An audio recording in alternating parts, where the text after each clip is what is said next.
నా తరపున ఇక్కడ గుడికి కూడా చాలా దేశాల నుంచి అక్కడ బయట నుంచి విరాళాలు తెప్పించి టెంపుల్ కూడా డెవలప్ చేసినాం. 2 గుళ్ళు. నాకేమనిపించింది అంటే చాలు అని ఒక ఇది మార్క్ వచ్చినాము. నా ఊరు కూడా సేవ చేయాలి, జనాలకు ఒక మంచి మార్క్ మానాలంటే ఒక మార్క్ చూపించాలి. ఇది ఒక మారుమూల గ్రామం.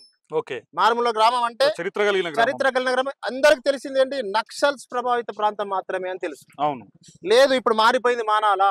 జనాలు ఎడ్యుకేట్ అయ్యారు, చదువుకున్నారు, సంపాదిస్తున్నారు. ఇక్కడ మానాల కాంగ్రెస్ గవర్నమెంట్ ఏదైనా ఇక్కడ అవలంబించింది అంటే కాంగ్రెస్ తోటే. ఎందుకు ఈ రోడ్ అయింది కాంగ్రెస్ గవర్నమెంట్ చేసింది. మానాలకు రాజశేఖర రెడ్డి ముఖ్యమంత్రి ఇక్కడికి వచ్చిండు. ఒక ముఖ్యమంత్రి రాజశేఖర రెడ్డి వచ్చి ఇక్కడ మానాల పెద్ద మీటింగ్ ఎవరు పిలిచిండు. ఇంత మారుమూల ప్రాంతమైనా మరి ఏ పార్టీ వ్యక్తి కూడా ఒక ఎమ్మెల్యే స్థాయి నుంచి ఇక్కడికి ఎవరు రాలేరు. అంటే కాంగ్రెస్ మానాలకు అంత ప్రయారిటీ ఇచ్చింది. ఖచ్చితంగా రెగ్యులర్ గా వస్తాడు. ఏ చిన్న కార్యక్రమానికైనా తన నియోజకవర్గం కాదు అని అస్సలే చూడడు.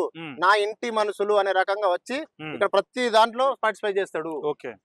కమ్యూనిటీకి సంబంధించిన గానీ, విలేజ్ సంబంధించిన గానీ, వ్యక్తిగతంగా సంబంధించిన గానీ తనని ఎవరి పోయి ఇంటికి పిలిచినా ఖచ్చితంగా వచ్చి పాల్గొంటాడు ఇక్కడ.